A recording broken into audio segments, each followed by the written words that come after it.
Michael Jordan has been dominant on and off the court for almost 40 years now. Throughout this time, he has won 6 NBA championships, and most people say he could have easily won more if he would have never retired 3 times. And most people know him now in current time for becoming a billionaire, and is heavily related to his sneakers. Jordan Brand has currently released 37 different signature models when it comes to his sneakers, and over the years, the majority of those models have become very iconic, nostalgic, and overall just dope. So in today's video, we're going to be talking about the top 10 Air Jordan silhouettes to ever release. Coming in at 10th place, we have the Air Jordan 9. Originally released in 1993, retailing at $125 and designed by Tinker Hatfield, Michael Jordan was fresh off of his first retirement after winning 3 back-to-back championships. It's time for me to move away from the game of basketball. And decided to go play for the Birmingham Barons, and we also saw him wearing a baseball cleat version of this shoe, which if you can get your hands on the actual shoe that he wore, trust me, that shoe's going for a lot of money. During this same time, Michael Jordan decided to give player exclusive versions to some of the players that were actually active in the NBA during those same years. We saw notable players like Penny Hardaway,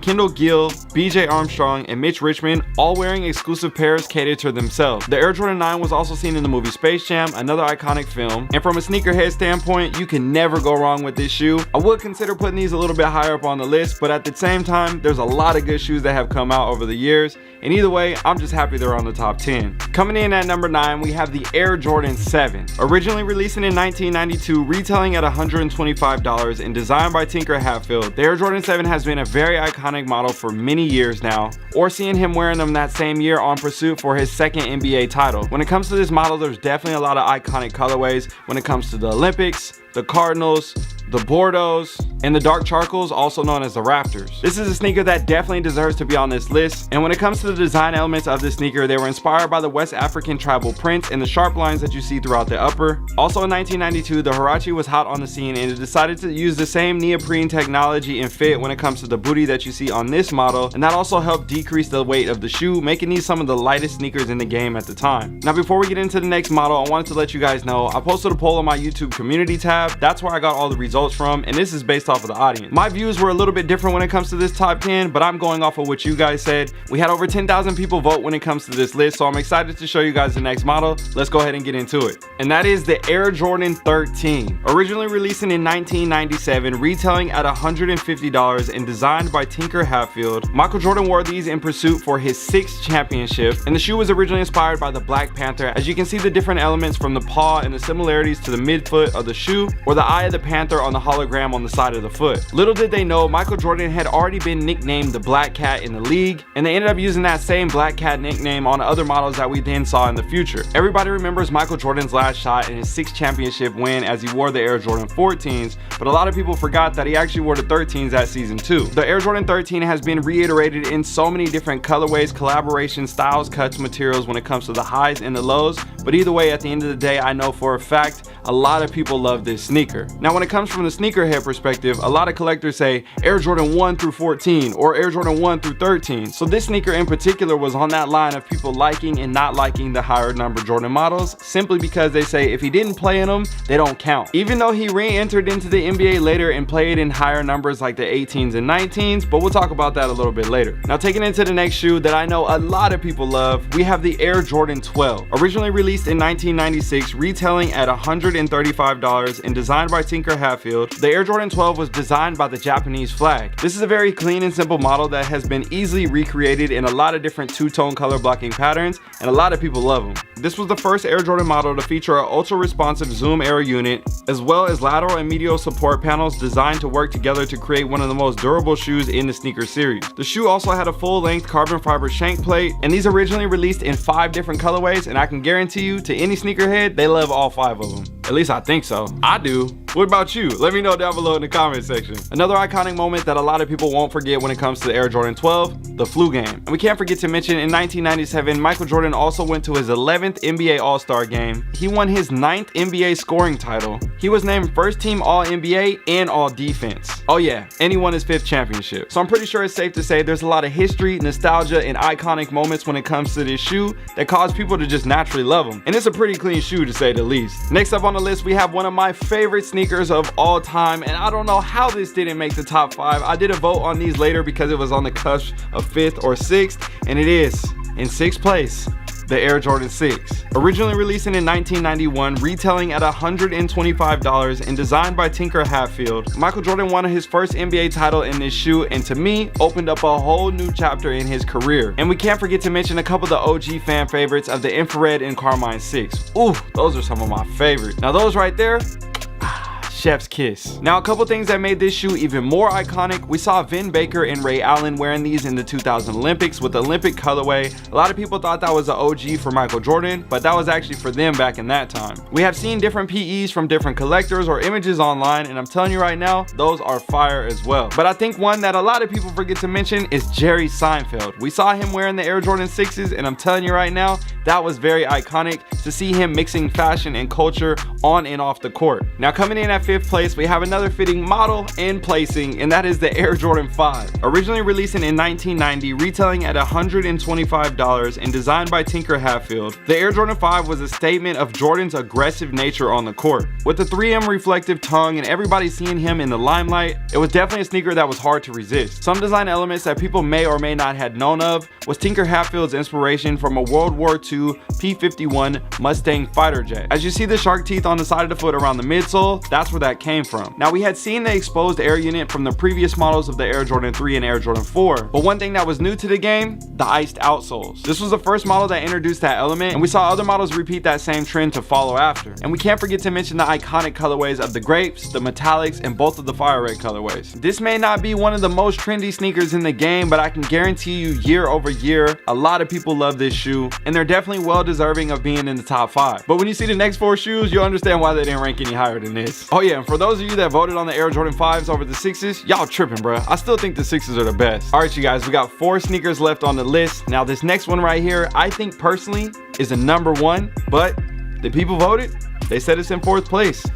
The Air Jordan 11. Originally releasing in 1995, retailing at $125 and designed by Tinker Hatfield, the Air Jordan 11, in my opinion, is one of the most iconic sneakers to ever be made. Tinker Hatfield yet again took innovation to a whole nother level by introducing patent leather on an NBA basketball shoe. Not only did these look stylish on the court, they looked really nice off the court, and people even considered these as dress shoes. This was a super high performance shoe called the Jordan 11, and this shoe was, like, I think it's my all-time favorite shoe because there is so much technology in this shoe. And I ain't gonna lie to you, I done definitely wore some Jordan 11s with some suits before. Not only does everybody remember seeing Michael Jordan wearing the playoff 11s after winning his championship, or seeing Boyz II Men rocking the Concord 11s on stage, we can't forget to mention Space Jam. For me, being a kid growing up in the 90s, that was one of the most iconic movies and a moment that I will never forget. The Air Jordan 11 has a special place in a lot of sneakerheads' hearts, and it's rare that you'll see anybody that just simply doesn't like the shoe at all. Every year during Christmas for the past 10 years, we have seen special colorways and iterations or remakes of OG colorways, something similar to this with the 45 on the back. We saw this one released a couple years ago,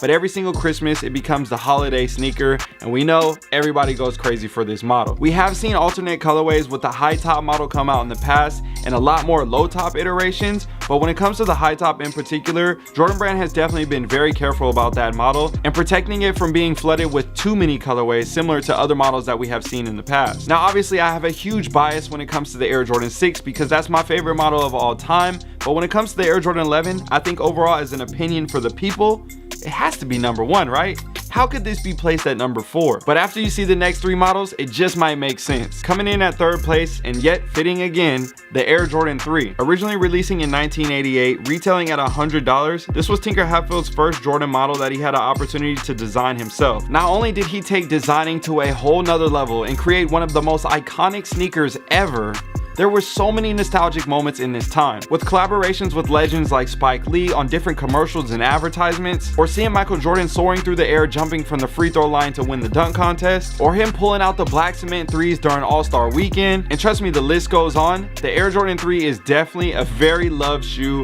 when it comes to sneakerheads, people that don't know much about sneakers, just people in general. They know about the model, they've seen it before. If they don't know everything about it, hopefully I taught you a couple things, but either way, definitely an iconic shoe, and I can understand why it made the top 3. Now next up on the list, I think snuck its way up over the past couple years. Don't get me wrong, this is a fire shoe for sure. I have plenty of pairs in my collection, but I was kind of surprised by this one just based off of, you know, what I thought from like older sneakerhead generations to what's going on now, and maybe it's skewed by the voters that voted, but it is what it is. Second place, the Air Jordan 4. There has definitely been a lot of different factors that may have played to the placing of this shoe. Don't get me wrong, again, a classic, but there have been a lot of different models and prices being hiked up when it comes to the general releases that have come out to the public over the past couple years, and drawing a huge demand behind this model. And so at one point during the voting, this was actually in first place, and I was really surprised. Originally releasing in 1998, retailing at $110 and designed by Tinker Hatfield, the Air Jordan 4 was heavily known for taking flight. With the flight branding on the tongue in this iconic font, it became a staple in the game,